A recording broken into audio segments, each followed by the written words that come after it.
Praise lord. మనలో చాలామందికి ప్రేమ కలిగి ఉండాలి అనే ఆసక్తి ఉంటుంది. ఇదిగో దీనికోసం మనుషులు ఎవరిని కూడా గాయపరచకుండా ఉండడానికి ప్రయత్నిస్తూ ఉంటారు. ఇది ఈ ప్రయత్నం ఒక్కోసారి మితిమీరిపోద్ది.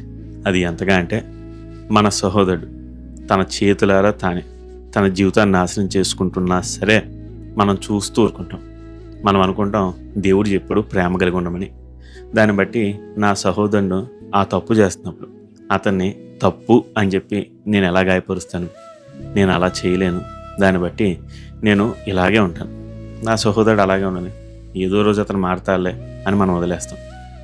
ఇది అలా వదిలేస్తూ ఉంటే దేవుడు మీతో చెప్తున్నాడు, నిజానికి మీరు కట్టడం లేదు, మీరు కూల్చేస్తున్నారు. దీన్ని బట్టి దేవుడు మిమ్మల్ని లెక్క అడుగుతాడు. అందుకనే జ్ఞాపకం పెట్టుకోండి, మనుషులు అందరితో సఖ్యంగా ఉండడం మంచిదే. అయితే దేవుడు చెప్తున్నాడు, నువ్వు సఖ్యంగా ఉండేటప్పుడు ఒక నిజమైన స్నేహితుడిగా కూడా ఉండు. నిజమైన స్నేహితుడు గాయాలు చేస్తాడు, ఇది తప్పు అని ఖండిస్తాడు.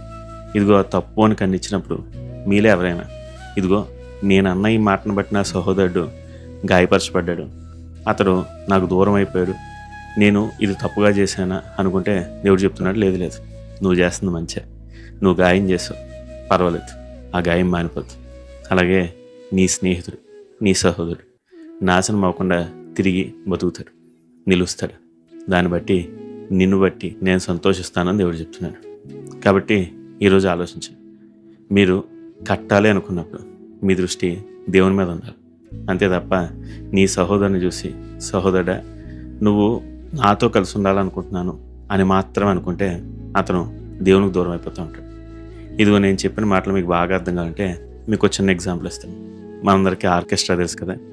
ఇదిగో ఆర్కెస్ట్రాలో చాలామంది పియానోలు వాయిస్తారు, వయోలిన్స్ వాయిస్తారు, అలా చాలామంది మ్యూజిక్ ట్రూప్ ఉంటారు. వాళ్ళందరికీ ముందులో ఒక కండక్టర్ ఉంటారు. ఆ కండక్టర్ చేతిలో బ్యాటన్ అనే ఒక చిన్న స్టిక్ ఉంటుంది. ఇదిగో ఆ స్టిక్ని ఆయన పైకి కిందకి ఊపుతూ ఉన్నప్పుడు ఈ కిందనున్న వాళ్ళందరూ కూడా అతని వంక చూస్తూ ఒకే రాగంలో ఒకే విధంగా వాయిస్తూ ఉంటారు. ఇదిగో వాళ్ళు ఆ అన్ని ఇన్స్ట్రుమెంట్స్ కలిపి ఒక్కటే రాగం వచ్చేలా పాడడానికి కారణం ఏంటో తెలుసా? ఆ కండక్టర్ చేతిలో ఉన్న ఆ చిన్న బ్యాటన్ అనే స్టిక్. దాన్ని చూస్తే మాత్రమే వాళ్ళందరూ ఏకమవుతారు. అలా కాదని ఒక్కసారి మీరు ఎలా ఆలోచించండి.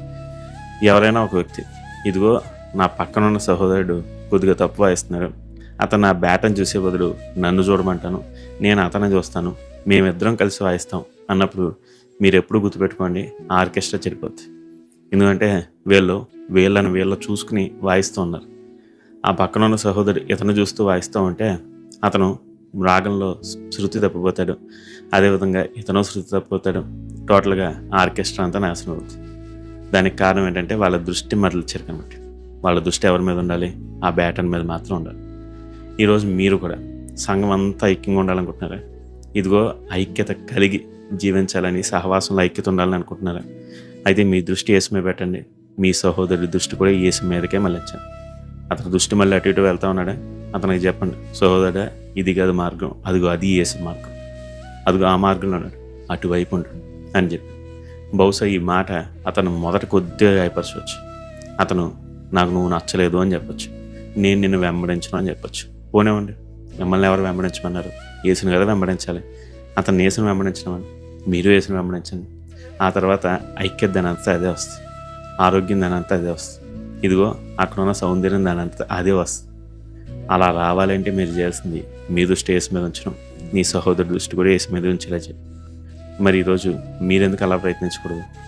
మీరు మీ సొంత క్రియలు వదిలేండి, దేవుడి వైపు మీ దృష్టిని పెట్టండి, మీ సహోదరులను కూడా అటువైపు. అప్పుడు దేవుడు ఐక్యత ఇస్తాడు, క్షేమాన్ని ఇస్తాడు. అంత మాత్రమే కాదు, మీ జీవితాల్లో గొప్ప అందాన్ని దయచేస్తాడు. మరి రోజు అలా చేద్దామా? God bless you.